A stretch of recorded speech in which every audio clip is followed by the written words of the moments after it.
Drejtoria antikontrabandës në bashkëpunim me degën doganore Durrës kanë goditur mbrëmjen e dieshme një rast të cenimit të pronësisë intelektuale.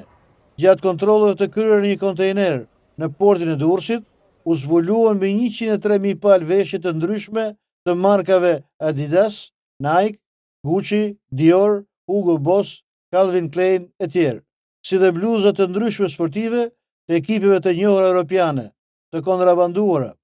Paraprakisht bëhet me dije se veshjet ishin porositur nga një kompani në Maqedoninë e Veriut. Sipas agjentëve doganor, veshjet e porositura në Kinë nga kompania maqedonase do të kalonin tranzit nëpërmjet portit të Durrësit në Maqedoni.